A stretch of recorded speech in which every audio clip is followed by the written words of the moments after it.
We start at 4 o'clock with a woman and her son killed alongside Interstate 25 in Castle Rock this week. The Colorado State Patrol tells us they got that call around 10:30 Wednesday night that somebody was having car trouble. The trooper ended up helping 4 people in that car with a missing tire. They were all on the shoulder of the road. The trooper told them to get back in their car for safety reasons, and that's when CSP says another driver drove onto the shoulder and struck and killed 2 people in that group. Family members identify the victims as Amber Villarreal and her son Elijah. Investigators believe that the driver that hit them was drunk. Michelle Branch was arrested and is now facing several charges. According to an arrest affidavit, Branch pulled over after that crash, and when a trooper asked her what happened, she said her car wouldn't start and that she did not realize she'd been in a crash. The trooper said they smelled alcohol on her breath. They had her take a roadside test, which she allegedly failed, and the affidavit says she refused to provide a breath test. 2 grocery store rivals are coming together. Kroger and Albertsons announcing a merger deal this morning worth about $25 billion. Kroger and Albertsons are the parent companies of King Soopers and Safeway. Local workers unions say this merger will create a monopoly that will be devastating for workers and customers.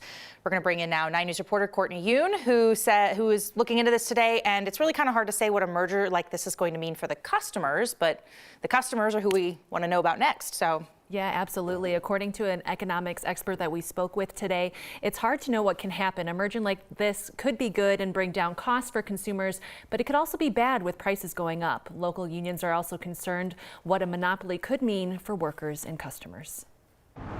2 of Colorado's most prevalent grocery stores, Safeway and King Soopers, will be merging. They would control a higher share of the market. Kishore Kulkarni says that also means they'll have a higher monopoly power. Well, is that a good or a bad? Well, theory tells us that it can be good because when you have a monopoly power and if you have that large volume to produce, there is what is called economies of scale. He says that means if a company produces more, the average cost goes down. Classic example of this will be if the 2 stores are very close to each other, then maybe one truck can just deliver at the both stores and you can save some cost. Kulkarni is a professor of economics at Metropolitan State University of Denver.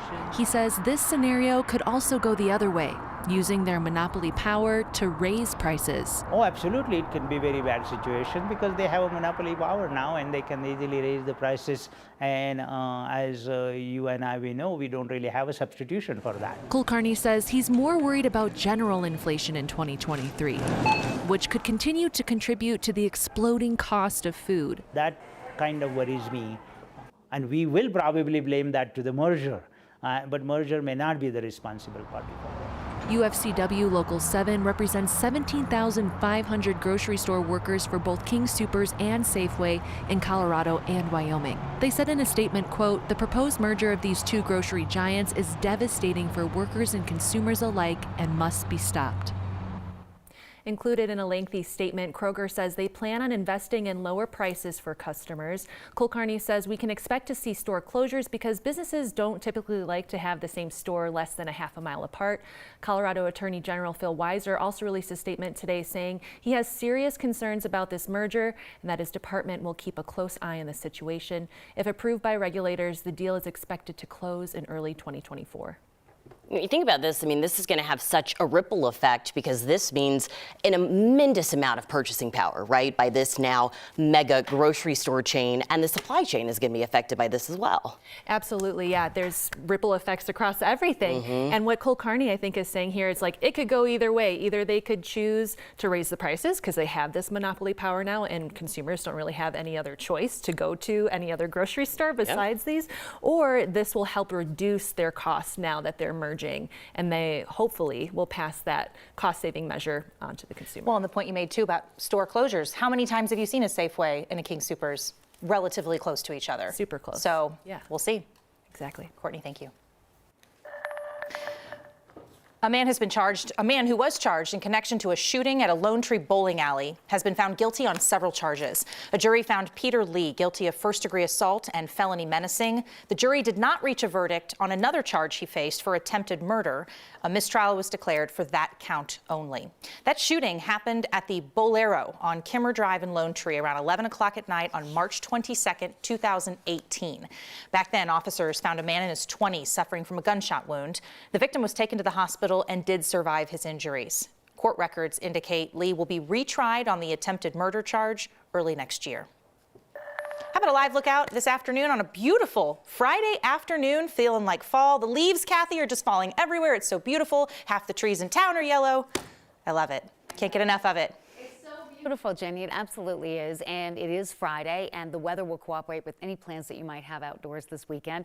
Although it will not be as warm as today. Mid-70s in October is a little bit unusual. Heading into record territory, but there's some changes coming tomorrow. For now, crystal clear blue skies, beautiful conditions around the area. We're sandwiched in between two weather systems, and we can see there's a little bit of moisture tracking just to the north of us, a separate area of low pressure that's set to move on shore in Southern California. So both of those putting the squeeze play on Colorado. The winds that we saw today and the elevated fire danger, something we won't be dealing with tomorrow, but there'll be more cloud cover. The temperatures come back down into the low and mid 60s, a seasonal day. Today was kind of crazy. 82 in Lamar, 81 in Pueblo, 74 for Denver. Beautiful in the high country. Still plenty of time and opportunity for photography for those leaves that are still hanging on those trees up in the high country. Tough to see those leaves hanging on with the winds like this, but not everybody experiencing the gusty winds ahead of a weak front that will roll in here tomorrow. Temperatures in the mid 70s this hour will drop into the 60s after sunset. And coming up in Maine weather, just a beautiful evening. Dinner on the patio, walk to the park with the dog. Elevated fire danger, something that still continues throughout this evening. And we have cooler weather for the weekend, but I still think you're going to enjoy the forecast. Ladies, back to you. Yeah, all about these warm temperatures. We'll just milk them while we can. We know we'll have plenty of time for snow. So yes. We like it, Cass. It's not in the forecast yet, by the way, but it's coming. Okay, we believe you. Thank you. We'll talk to you soon. Health experts are getting more and more worried about this year's flu season. They already see signs the virus is spreading quickly and gathering speed across the U.S. even earlier than usual. Health officials say since we social distanced and masked up so much during COVID, flu nearly disappeared in the U.S. during that time. That means most people haven't been exposed to the virus in a couple of years, and that leads to lower immunity. Health experts say it is time to get your flu shot and get it ASAP. Flu activity in the U.S. usually starts to increase in October and then peaks between December and February. Also in health news this week, the FDA confirmed there is now a shortage of the ADHD drug Adderall. This comes more than 2 months after some pharmacies reported having trouble filling prescriptions for that medication. The FDA issued a statement saying one of the manufacturers of that drug is now dealing with, quote, ongoing intermittent manufacturing delays. The FDA suggests patients talk to their doctors and they might have to consider a different medication. A big concern right now for so many of us is food insecurity around the city, and an emergency inflation relief package is helping fill the gaps for families across Denver. Anyone is welcome to come out and get a box of food. Our first actual food box distribution event will be tomorrow on October 15th from 8 a.m. to noon. It is a mobile food box distribution event where everyone is invited. You can come down to the Lalo Delgado campus on 3201 West Arizona Avenue here in Denver, and you can come anytime between then. And it's a drive-through process where you can come in and we will provide you free food boxes that have really healthy items such as chicken, eggs, milk, vegetables, pasta, flour, and some other great supports for food. An incredible resource to take advantage of. Again, those details. The event is tomorrow morning from 8 a.m. till noon at the Lalo Delgado campus. We have the address right there on your screen. Anybody with a need will be helped, and there will also be other resources available to help further. Today, we know just how much it cost to celebrate the Avs Stanley Cup win. The price tag for that party through downtown was more than $500,000. Most of the funding came from donors, not taxpayers. Our 9 Wants to Know team compiled the cost through several open records requests this week. The grand total came out to just more than $546,000. Less than $1,000 actually came from tax dollars. Kroenke Sports contributed about $300,000, but a majority, $450,000, came from private funding.